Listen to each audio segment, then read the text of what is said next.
এই রুমিন ফারহানা তখন সংসদে দাঁড়ায় শেখ হাসিনার সামনে বলি নাই যে সংসদ অবৈধ? আমি একা কতদূর করতে পারি আর পারি না সেটা আপনারা দেখেন নাই। আর একটা কথা আপনাদেরকে বলি,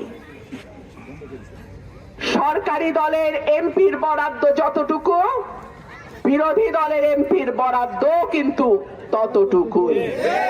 সুতরাং আমি কোন সরকারি এমপির চেয়ে বরাদ্দ কম পাবো এইটা আপনারা চিন্তা করবেন না, বরাদ্দ সমান। হ্যাঁ, সংরক্ষিত মহিলা এমপির বরাদ্দ অনেক কম, সেই কারণে আমি সংরক্ষিতর ব্যাপারে বলছি আমি আর সংরক্ষিত হব না।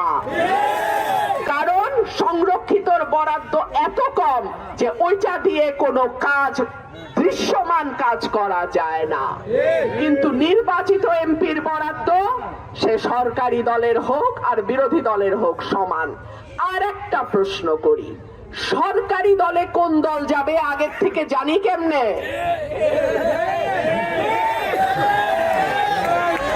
এইটা কি হাসিনার পাতানো নির্বাচন যে আগে আগেই জানি সরকারে কোন দল যাবে? কথাবার্তা সাবধানে কইেন, একদিকে কথা কইবেন আরেক দিকে ধরা খাইবেন। তো কথাবার্তা যত কম তত ভালো। আপনারা কি করে এত শিওর হইলেন যে সরকার গঠন ওই দলই করবে? অন্য দলও তো সরকার গঠন করতে পারে, তখন আপনাদের কি অবস্থা হবে ওইটা আগে চিন্তা কইরেন। যাই হোক, আমার কথা পরিষ্কার, আমি চুরি করব না, আমার চেলা চামুন্ডা চুরি করবে না, আমার হাইকমান্ডেও কিছু দিতে হবে না। সুতরাং আমার মানুষ তাদের জন্য যেই বরাদ্দ আসবে তার পুরাটা তারা পাবে, এইখানে কোন রকম নয় ছয় চলবে না। বিদেশি পর্যবেক্ষকদের নজর এই এলাকায় আছে, এই আসনে আছে। আমি ঢাকায় ইউরোপিয়ান ইউনিয়নের পর্যবেক্ষকদের সঙ্গে বৈঠক করেছি। আজকে তারা এসেছিলেন সরাইলে, আমার বাসা শাহবাজপুরে তারা বসেছেন, আমার সঙ্গে প্রায় ঘন্টা খানেক তাদের আলাপ হয়েছে।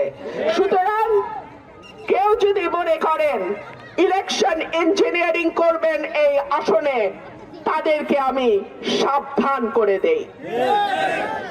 একই সঙ্গে এই কথাও মনে করিয়ে দেই, কোন দল যাতে আগাম মনে না করে যে তারাই সরকার গঠন করতে যাচ্ছে এবং পুলিশ প্রশাসন তাদের অনুগত হতে বাধ্য।